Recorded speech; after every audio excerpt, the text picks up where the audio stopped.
One of the most questions I see today is how much money should I have saved?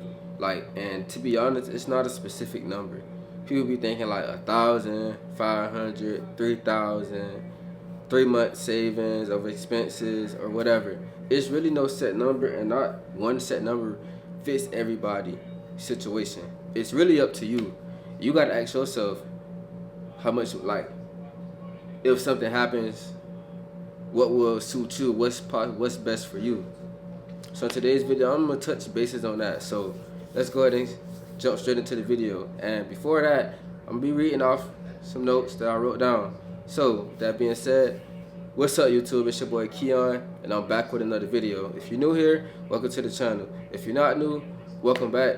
Hey man, we almost at 100 supporters. Let's keep subbing up, growing the community. If you got any questions, man, drop a comment down below.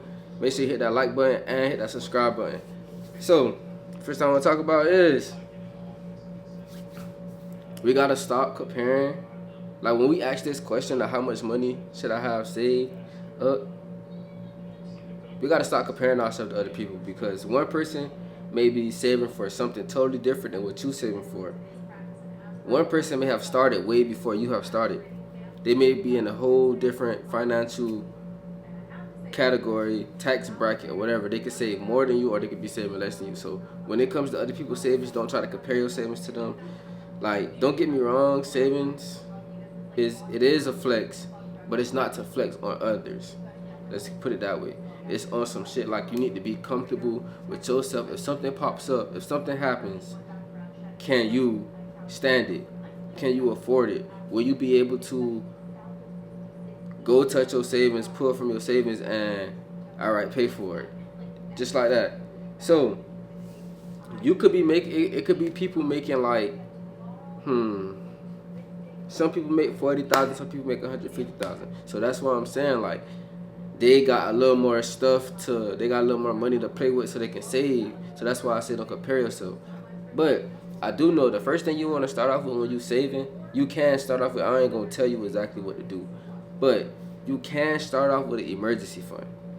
Think of it like this: if I was to lose my job right now, how much money or how long could I stand without having a job while just living off my emergency fund? Think about that. So you add up your monthly expenses, see how much it is, and then you save towards that a couple months. Like, say for instance, people try to quit their job and they want to have at least a year worth of living expenses saved up. So that way, you know how hard it is to get on your feet. I mean, you know how hard it is to find another job, or you know, with this entrepreneur stuff, if they want to just do that before they shit pop off, before their entrepreneurship pop off, they got a year for it to pop off, and they just putting out that money right there. So it all depends on you. Like, it really just buys you more time, basically. It gives you more time to actually work with yourself, go, fail, and build back up. For real. That's all the emergency fund is, right? And that's what you want. You want to buy more time for yourself to get back in, right? You don't want to lose your job tomorrow and not have nothing to, you feel me? Nothing to get from. Like, think about it. If you lose your job tomorrow, how much? Matter of fact, if you hate your job and you want to quit your job tomorrow, today, matter of fact, what is it that you can do, or how long is it that you can go without that job? Do you really need that job? I mean, let me tell you about the savings, right? The savings. Let's talk about it. Savings is on some shit like, it's giving you cushion, it gives you options, right? Say for instance, you broke, you ain't got no savings. Only thing you could afford is some noodles. Let's just say that you can only afford some noodles. You got no other choice but to eat them noodles. But if you got $10,000 in the savings, but you got an option to where you want to eat Chinese food or Japanese food, or like just eat at a steakhouse, or eat noodles because you're trying to use discipline, and you eat the noodles, you gonna feel good about eating them noodles because you got a choice to rather if you want to eat it or not. Like, I can eat these noodles, but I still got the money left over. That's growth. That's discipline. That's all about. That's what savings is all about. Like having that cushion on your life, knowing that you good, not going to touch that for real, unless it's a real emergency. So people look at savings totally different, and it's like when you saving, don't just chase a random number. Don't tell yourself, oh, I want to save $10,000. Why do you want to save $10,000? Why do you want to reach the $10,000 mark? What is it that you're trying to save for? You should mark your life. Oh, I'm about to save for a down payment on a house, about to save for a car, about to save for my living expenses, 3 to 6 months worth of living expenses, something like that. You feel me? Start thinking that way, and you'll actually push towards the goal for real. Because it's like once you say I'm just saving this for no reason, you don't really have a destination or a goal for it. You just saying it probably just to say it, and you probably won't believe yourself. You probably don't tell yourself this 20 times and you never did it. But if you start saying, "Oh, I'm saving towards this," boom. I could tell you from my own experience. Saving. Giving your saving a goal, giving it something to like, what I'm trying to say, putting a label on your saving, like what you saving for, it will help you. Because when I was saving for a car, I easily got the money for my car. But then when I just started saying, okay, I'm gonna save for such and such, I'd be like, damn, no. When I just said I'm trying to save this number, it was undisciplined. I was like, damn, I need to get back on a discipline from when I first started saving, when I had wanted that car so bad.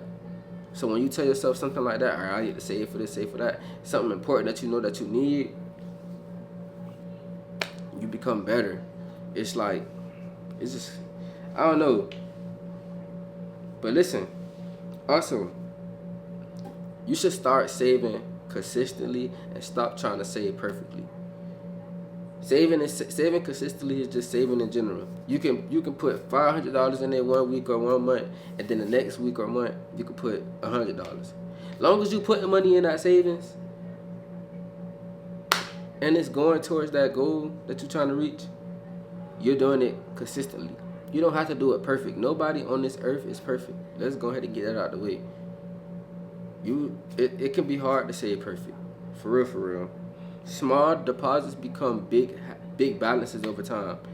It can get hard if you keep trying to if you only making X amount of number a month and you trying to put damn near 60% of that into the savings, knowing you got bills and shit. That's hard. You're making it harder on yourself. Knowing you trying to pay down debt, you trying to do this and that, but you still want to save. Just do small balances at a time. And then boom, it's gonna add up because you're not touching it and you're doing it consistently. So don't ask how much money should you be saving for real. Then just well, I ain't gonna say don't ask that. When you ask yourself that, don't just think of a number. Think of what are you trying to get. Because people often say they want a number, this, that, and the third. Probably just a flex. I feel like.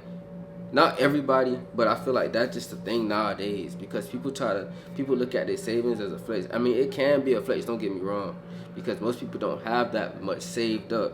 But it's not the flex on people. It should be like some motivation. It should be like peace for you and motivation to others. Because when you have that savings and you know that you work hard for it, you know that you was busting your ass for it, you was consistent and disciplined for it, guess what? And you could just chill and just sit back on some shit like, I'm set. I got this much money in my bank account, this much money in my savings account. They feel like you should always have more money put up than you have available for yourself. Like you should have more cushion than more money that you spending out here on a day. So say for instance I got $700 in my checkings account, but I got $50,000 in my savings account. I only got $700 to my name.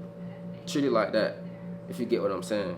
So your goal is when you with this saving is to sleep better, not be able to be not struggling, be able to handle problems when life happens, things like that. That's what you're saving for. That's how much money you should have saved up. Once you can balance that out and figure out what that number is, what your living expenses are, added up times however many months that you want to do, that's the number.